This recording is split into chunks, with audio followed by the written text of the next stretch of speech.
Welcome to another episode of our podcast series, Q&A with FDA, from the FDA's Division of Drug Information. In this podcast series, we answer some of the most frequently asked questions that we've received from the public. My name is Dr. Celia Williams, and today we will be discussing FDA's MedWatch program and adverse event reporting. Our division receives many questions about adverse events and reporting to FDA's MedWatch program.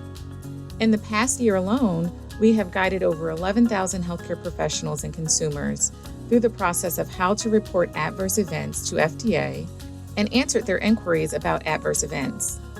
Today, I am here with Dr. Gerald Dalpan, Director of the Office of Surveillance and Epidemiology, to discuss the MedWatch program and the importance of reporting.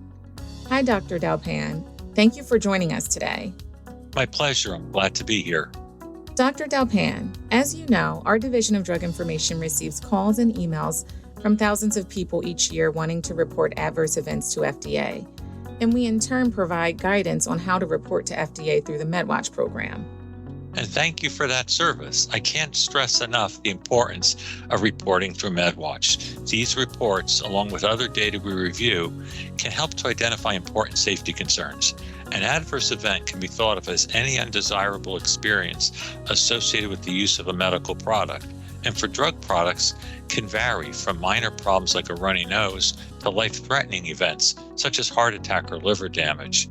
And there are several factors that can affect who may or may not experience an adverse event when taking a drug, such as age, concomitant use of other drugs, vitamins or dietary supplements, and other underlying diseases or conditions, such as diseases that weaken the immune system or affect the function of the kidneys or liver.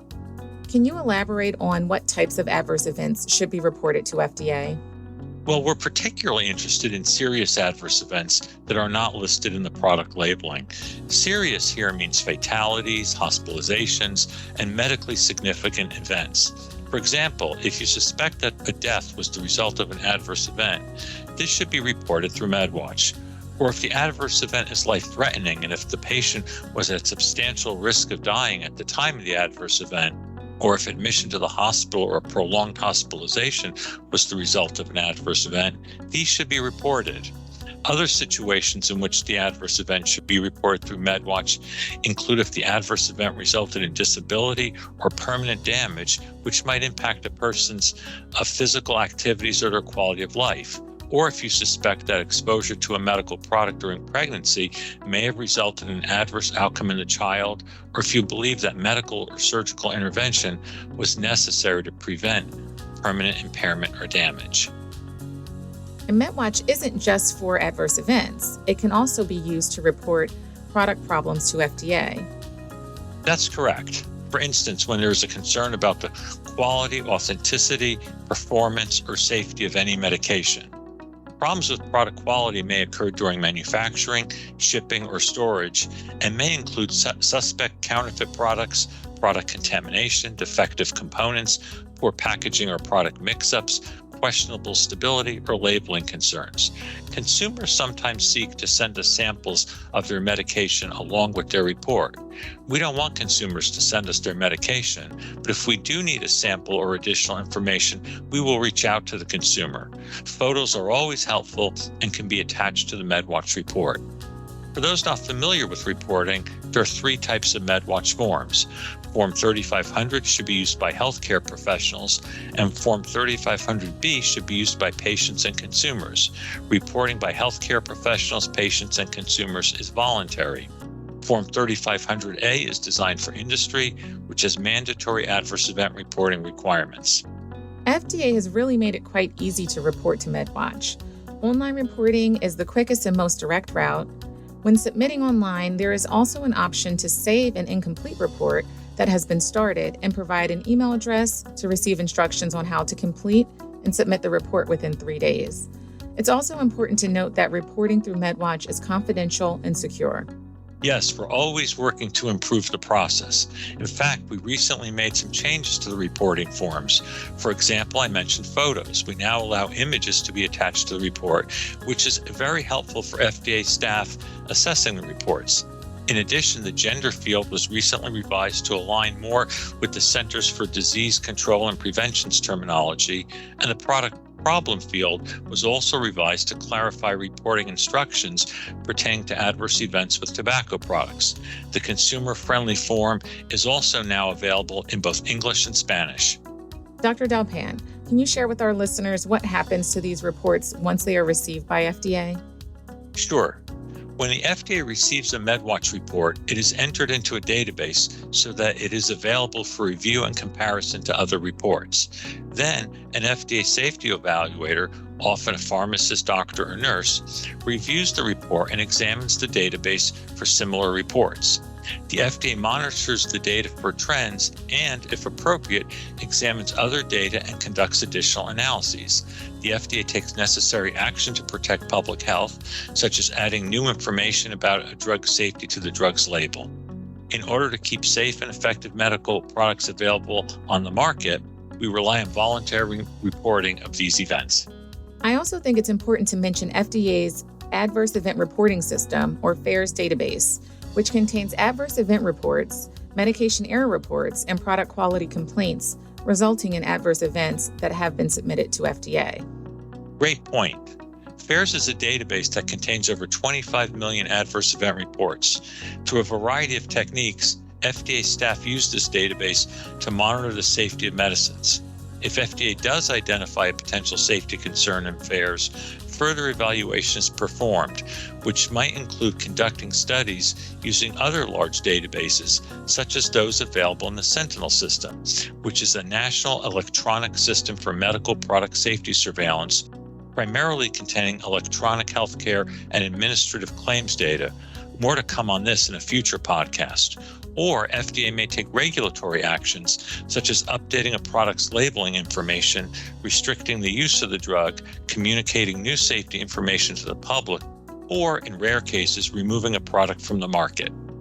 The FAERS Public Dashboard is a publicly available form of the FAERS database that really adds a layer of transparency to safety information, providing direct access to certain publicly releasable data from individual case safety reports. And anyone, healthcare professionals, consumers, manufacturers, can search this dashboard for publicly available data from adverse event reports concerning a drug product. However, the FAERS Public Dashboard is not designed to provide information about the safety or effectiveness of a drug. We encourage patients and consumers to read the FDA-approved labeling and to talk with your healthcare professional if you have questions about your medicine. It's important to stress that even one report can make a difference. MedWatch reports can result in FDA actions, such as updating the product labeling to reflect new warnings or issuing safety alerts with recommendations to monitor a product's use, adjust the way a product is used, or in some cases, recommend that consumers stop using a product. They may also require development of a medication guide, which is a consumer-friendly instruction sheet provided to patients each time they fill a prescription to help them use the drug safely. Yes, absolutely. And these reports can also result in requests to change the product's design, manufacturing process, packaging, or distribution. They can spur inspections of the drug manufacturer, requests for a company to recall a product, or require a manufacturer to conduct further studies to demonstrate the product's safety prior to allowing the product back on the market. We also need to remember that MedWatch reports alone rarely confirm a causal relationship between an adverse event and a medical product. It may take a formal epidemiologic study or a controlled clinical trial to do that. Still, MedWatch reports are vital in helping to make sure that medical products are safe because they provide a rapid signal to FDA that problems may be occurring. MedWatch also ensures that the new safety information is rapidly communicated to the medical community, which ultimately results in improved patient care. Thank you, Dr. Dalpan, for speaking with us today. You helped us understand the importance of reporting and how FDA uses these data to ensure safety of these products. Your report may be the critical action that prompts a change in how a product is used or designed, improving its safety profile and leading to increased patient safety. We need you to be our public health partners by not only submitting MedWatch reports to FDA, but also by spreading the word among your friends and colleagues.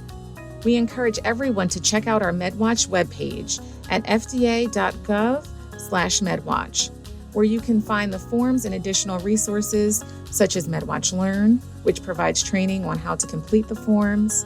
We also urge you to stay up to date with safety information by subscribing to our MedWatch safety alerts, which you can do directly from our MedWatch page or by following MedWatch on Twitter or subscribe to the MedWatch RSS feed. If you need information or if you have questions or comments about a medical product, please call the FDA's toll-free information line, 1-888-INFO-FDA. That's 1-888-463-6332, and press 2 to report to MedWatch or for instructions. Thanks for tuning in to Q&A with FDA podcast series. The full podcast and transcript of this recording is available at fda.gov/QA with FDA. And if you have drug-related questions, reach out to us at druginfo@fda.hhs.gov.